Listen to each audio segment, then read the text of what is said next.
TB dam ಜಲಾಶಯದ ಬಳಿಕ ಕಿರು ಜಲಾಶಯಕ್ಕೆ ಗೇಟ್ ಅಳವಡಿಸಲಾಗಿರುವುದು. ಮಾಲವಿ ಜಲಾಶಯದಿಂದ ನೀರು ಸೋರಿಕೆಗೆ ಬ್ರೇಕ್ ಹಾಕಲಾಗಿದೆ.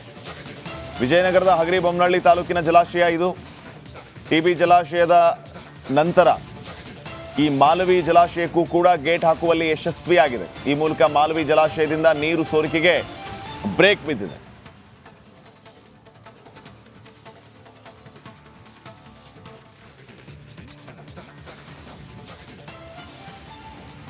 ಮಾಲವಿ ಜಲಾಶಯದ ನೀರು ಸೋರಿಕೆಗೂ ಕೂಡ ಈಗ ಬ್ರೇಕ್ ಬಿದ್ದಿದೆ. ಈ ಮೂಲಕ ಇಲ್ಲಿಯೂ ಕೂಡ ಗೇಟ್ ಅಳವಡಿಸುವಲ್ಲಿ ತಂಡ ಯಶಸ್ವಿಯಾಗಿದೆ. ತುಂಗಭದ್ರಾ ಜಲಾಶಯವನ್ನು ಬಿಟ್ಟರೆ ಮಾಲವಿ ಜಲಾಶಯವೂ ಕೂಡ ಹೆಚ್ಚು ರೈತರಿಗೆ ಅನುಕೂಲಕಾರಿಯಾಗಿದೆ. ಹೆಚ್ಚು ಭೂಮಿಗೆ ಇಲ್ಲಿಂದ ನೀರು ಸಪ್ಲೈ ಆಗುತ್ತೆ. ನೀರು ಸೋರಿಕೆ ಆಗ್ತಾ ಇದ್ದದ್ದು ರೈತರಲ್ಲಿ ಆತಂಕಕ್ಕೆ ಕಾರಣ ಆಗಿತ್ತು. ಈಗ ಆ ನೀರು ಸೋರಿಕೆಗೂ ಬ್ರೇಕ್ ಬಿದ್ದಿರೋದು ಈಗ ರೈತರಲ್ಲಿ ಸಮಾಧಾನಕ್ಕೆ ಕಾರಣ ಆಗಿದೆ.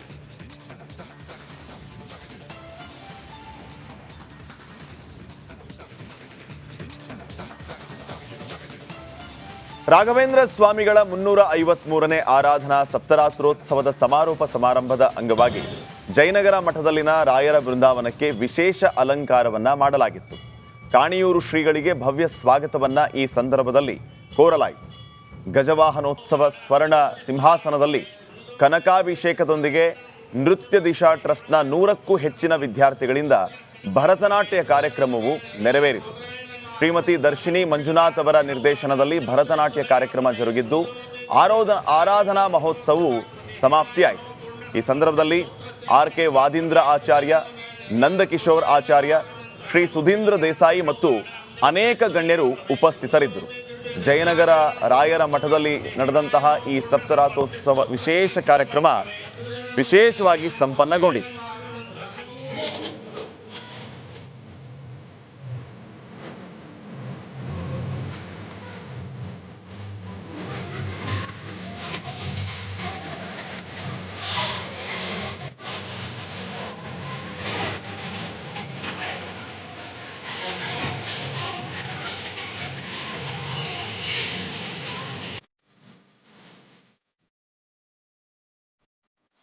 ನೋಡಿ, ಜಯನಗರ ರಾಯರ ಮಠದಲ್ಲಿ ರಾಘವೇಂದ್ರ ಸ್ವಾಮಿಗಳ 353ನೇ ಆರಾಧನಾ ಸಪ್ತರಾತ್ರೋತ್ಸವದ ಸಮಾರೋಪ ಸಮಾರಂಭದ ಅಂಗವಾಗಿ ಬೆಂಗಳೂರಿನ ಜಯನಗರ ರಾಯರ ಮಠದಲ್ಲಿ ಬೃಂದಾವನಕ್ಕೆ ವಿಶೇಷ ಅಲಂಕಾರವನ್ನು ಮಾಡಲಾಗಿತ್ತು. ಕಾಣಿಯೂರು ಶ್ರೀಗಳಿಗೆ ಭವ್ಯ ಸ್ವಾಗತವನ್ನು ಕೋರಲಾಯಿತು. ಗಜವಾಹನೋತ್ಸವ ಸ್ವರ್ಣ ಸಿಂಹಾಸನದಲ್ಲಿ ಕನಕಾಭಿಷೇಕದೊಂದಿಗೆ ನೃತ್ಯ ದಿಶಾ ಟ್ರಸ್ಟ್ನ 100ಕ್ಕೂ ಹೆಚ್ಚಿನ ವಿದ್ಯಾರ್ಥಿಗಳಿಂದ ಭರತನಾಟ್ಯ ಕಾರ್ಯಕ್ರಮ ನೆರವೇರಿತು. ಶ್ರೀಮತಿ ದರ್ಶಿನಿ ಮಂಜುನಾಥ್ ಅವರ ನಿರ್ದೇಶನದಲ್ಲಿ ಭರತನಾಟ್ಯ ಕಾರ್ಯಕ್ರಮ ಜರುಗಿದ್ದು ಆರಾಧನಾ ಮಹೋತ್ಸವ ಸಮಾಪ್ತಿಯಾಯಿತು. ಈ ಸಂದರ್ಭದಲ್ಲಿ ಆರ್.ಕೆ. ವಾದೀಂದ್ರಾಚಾರ್ಯ, ನಂದಕಿಶೋರಾಚಾರ್ಯ, ಶ್ರೀ ಸುಧೀಂದ್ರ ದೇಸಾಯಿ ಮತ್ತು ಅನೇಕ ಗಣ್ಯರು ಉಪಸ್ಥಿತರಿದ್ದರು. ಇವರು ಜೈಲು ಸೇರಿದ್ದಾರೆ. ಕೊಲೆಗೆ ಸಹಕಾರ ಹಾಗೂ ಸಾಕ್ಷ್ಯ ನಾಶದಡಿ ಅರೆಸ್ಟ್ ಮಾಡಲಾಗಿದೆ.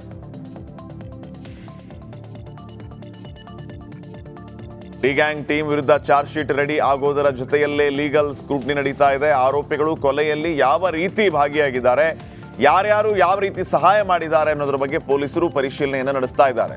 ಯಾವುದಾದ್ರೂ ಒಂದು ಮಾಹಿತಿ ತನಿಖೆಯಲ್ಲಿ ಬಿಟ್ಟು ಹೋಗಿದೆಯಾ ಅನ್ನೋದ್ರ ಬಗ್ಗೆಯೂ ಕೂಡ ಪೊಲೀಸರು ರೀಚೆಕ್ ಮಾಡ್ತಾ ಇದ್ದಾರೆ. ರೇಣುಕಸ್ವಾಮಿ ಕೊಲೆ ಕೇಸ್ ಸಂಬಂಧ 13 ಮಂದಿಯ ಮೊಬೈಲ್ ಸೇರಿ ಕೆಲ ಸಿಸಿಟಿವಿ ಡಿವಿಆರ್ ರಿಟ್ರೀವ್ಗೆ ಹೈದರಾಬಾದ್ನ ಸಿಎಫ್ಎಸ್ಎಲ್ಗೆ ಕಳಿಸಿತ್ತು. ಪಟ್ಟಣಗೆರೆ ಶೆಡ್ ಸಿಸಿಟಿವಿ ದೃಶ್ಯಾವಳಿಗಳನ್ನು ಆರೋಪಿಗಳು ಡಿಲೀಟ್ ಮಾಡಿದ್ರು. ಸದ್ಯ ಕೇಂದ್ರೀಯ ವಿಧಿವಿಜ್ಞಾನ ಪ್ರಯೋಗಾಲಯ ಸಿಸಿಟಿವಿ ದೃಶ್ಯಾವಳಿಗಳನ್ನು ರಿಟ್ರೀವ್ ಮಾಡಿದ್ದು ದರ್ಶನ್, ಪವಿತ್ರ ಗೌಡ ಸೇರಿ ಇತರೆ ಆರೋಪಿಗಳ ವಾಟ್ಸ್ಆಪ್ ಚಾಟಿಂಗ್ ಕೂಡ ರಿಟ್ರೀವ್ ಆಗಿದೆ. ಪ್ರಕರಣದ ಸಂಬಂಧ ತನಿಖಾಧಿಕಾರಿಗಳ ಕೈಗೆ 100% ಟೆಕ್ನಿಕಲ್ ಎವಿಡೆನ್ಸ್ ರಿಪೋರ್ಟ್ ಕೈ ಸೇರಿದೆ. ಆರೋಪಿಗಳ ನಡುವಿನ ವಾಟ್ಸ್ಆಪ್ ಚಾಟಿಂಗ್, ಸಿಸಿಟಿವಿ ದೃಶ್ಯ ಪ್ರಮುಖ ಸಾಕ್ಷ್ಯ ಆಗಲಿಕ್ಕಿದೆ. ಪತಿ ದರ್ಶನ್ ಅವರನ್ನ ಜೈಲಿಂದ ಹೊರತರೋದಕ್ಕೆ ಪತ್ನಿ ವಿಜಯಲಕ್ಷ್ಮಿ ಶತ ಪ್ರಯತ್ನ ಮಾಡ್ತಾ ಇದ್ದಾರೆ. ದಾಸನನ್ನ ಹೊರತರೋದಕ್ಕೆ ಕಸರತ್ತು ನಡೆಸ್ತಾ ಇದ್ದಾರೆ. ಈಗಾಗಲೇ 2 ಬಾರಿ ವಕೀಲರನ್ನ ಬದಲಿಸಿದ್ದು ಇದೀಗ ಹಿರಿಯ ವಕೀಲರ ಮೊರೆ ಹೋಗಿದ್ದಾರೆ. ಹೀಗಾದ್ರೂ ಮಾಡಿ ತನ್ನ ಗಂಡನನ್ನ ಜೈಲಿಂದ ರಿಲೀಸ್ ಮಾಡಿಸುವಂತೆ ಮನವಿಯನ್ನ ಮಾಡ್ತಾ ಇದ್ದಾರೆ ಎನ್ನಲಾಗಿದೆ. ಹೀಗಾಗಿ ಹಿರಿಯ ವಕೀಲರನ್ನೇ ನೇಮಕ ಮಾಡಿಕೊಳ್ಳೋದಕ್ಕೆ ಪತ್ನಿ ಹರಸಾಹಸ ಪಡ್ತಾ ಇದ್ದಾರೆ. ರಾಜ್ಯ ರಾಜಕಾರಣದಲ್ಲಿ ಸಂಚಲನ ಸೃಷ್ಟಿಸಿದ್ದ ಮಾಜಿ ಸಂಸದ ಪ್ರಜ್ವಲ್ ರೇವಣ್ಣ ವಿರುದ್ಧ ಲೈಂಗಿಕ ದೌರ್ಜನ್ಯ ಪ್ರಕರಣದ ಮೊದಲ ಚಾರ್ಜ್ ಶೀಟ್ ಸಲ್ಲಿಕೆಯಾಗಿದೆ.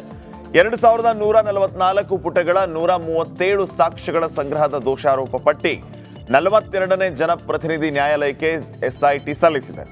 ಪ್ರಜ್ವಲ್ ರೇವಣ್ಣ ಮನೆ ಕೆಲಸದವರನ್ನು ಬಿಟ್ಟಿಲ್ವಂತೆ. ಮನೆ ಕೆಲಸದ ಮಹಿಳೆಗೆ ಪ್ರಜ್ವಲ್ ರೇವಣ್ಣ ಕಿರುಕುಳ ನೀಡ್ತಾ ಇದ್ದಂತೆ, ಮೈ ಕೈ ಮುಟ್ಟಿ ದೌರ್ಜನ್ಯ ಎಸಗಿದಂತೆ ಮಾಜಿ ಸಂಸದ.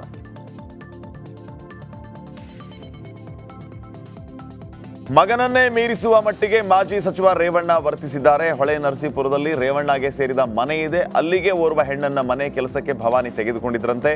ಭವಾನಿ ಹೊರ ಹೋಗ್ತಾ ಇದ್ದಂತೆ ರೇವಣ್ಣ ತಮ್ಮ ಚಾಳಿಯನ್ನ ಶುರು ಮಾಡ್ತಿದ್ದರಂತೆ. ಲೈಂಗಿಕ ಕಿರುಕುಳ ನೀಡಿದರಂತೆ. ಇಚ್ಛೆಗೆ ವಿರುದ್ಧವಾಗಿ ನಡೆದುಕೊಂಡಿದ್ದಾರೆ ಅನ್ನೋ ಸಂತ್ರಸ್ತೆ ಹೇಳಿಕೆಯನ್ನ ಎಸ್ಐಟಿ ಅಧಿಕಾರಿಗಳು ಚಾರ್ಜ್ ಶೀಟ್ನಲ್ಲಿ ಉಲ್ಲೇಖ ಮಾಡಿದ್ದಾರೆ.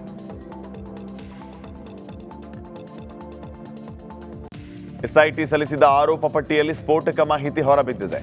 ಅತ್ಯಾಚಾರ ಸಂತ್ರಸ್ತೆ ಕಿಡ್ನಾಪ್ ಮಾಡಿಸಿದ್ದೇ ಭವಾನಿ ಮತ್ತು ರೇವಣ್ಣ ಅವರಂತೆ. ಮಗನಿಗಾಗಿ ಸಂತ್ರಸ್ತೆ ಕಿಡ್ನಾಪ್ ಮಾಡಿಸಿದ್ದ ಕಥೆಯೇ ಬಲು ರೋಚಕವಾಗಿದೆ. ಮನೆ ಕೆಲಸದ ಮಹಿಳೆಯ ಮೇಲೆ ಪ್ರಜ್ವಲ್ ಅತ್ಯಾಚಾರ ಆರೋಪ ಹಿನ್ನೆಲೆ ಮಗನ ವಿರುದ್ಧ ದೂರು ದಾಖಲಾಗುವ ಭಯಕ್ಕೆ ಬಿದ್ದ ರೇವಣ್ಣ ರಕ್ಷಣೆಗಾಗಿ ಬೆಂಬಲಿಗರ ಮೂಲಕ ಸಂತ್ರಸ್ತೆಯನ್ನ ಕಿಡ್ನಾಪ್ ಮಾಡಿಸಿದ್ರಂತೆ. ಈ ಬಗ್ಗೆ ಕೆಆರ್ ನಗರ ಠಾಣೆಯಲ್ಲಿ ಮೇ 3ನೇ ತಾರೀಕು ಎಫ್ಐಆರ್ ದಾಖಲಾಗಿತ್ತು.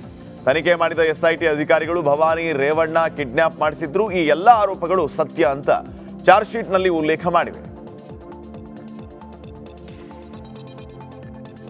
ಟ್ಯಾಂಕರ್ ಹಾಗೂ ಲಾರಿಯ ನಡುವೆ ಭೀಕರ ಅಪಘಾತ ಸಂಭವಿಸಿ ಲಾರಿಯಲ್ಲಿದ್ದ ಓರ್ವ ಸ್ಥಳದಲ್ಲಿಯೇ ಮೃತಪಟ್ಟಿರುವ ಘಟನೆ ಕೊಡಗು ಜಿಲ್ಲೆ ಗುಡ್ಡೆ ಹೊಸೂರಿನಲ್ಲಿ ನಡೆದಿದೆ. ಸುಂಟಿಕೊಪ್ಪ ನಿವಾಸಿ ಲೋಡರ್ ರಾಜು ಮೃತಪಟ್ಟಿದ್ದು, ಗಾಯಾಳುಗಳನ್ನು ಕುಶಾಲನಗರ ಸರ್ಕಾರಿ ಆಸ್ಪತ್ರೆಗೆ ದಾಖಲಿಸಲಾಗಿದೆ. ಸಿಎಂ ಸಿದ್ದರಾಮಯ್ಯ ವಿರುದ್ಧ ಮಾಜಿ ಶಾಸಕ ಸಂಜಯ್ ಪಾಟೀಲ್ ನಾಲಿಗೆ ಹರಿಬಿಟ್ಟ ಪ್ರಕರಣಕ್ಕೆ ಸಂಬಂಧಪಟ್ಟಂತೆ ಸಿದ್ದರಾಮಯ್ಯ ಅಭಿಮಾನಿಗಳು ಪ್ರತಿಭಟನೆಯನ್ನು ಮುಂದುವರೆಸಿದ್ದಾರೆ.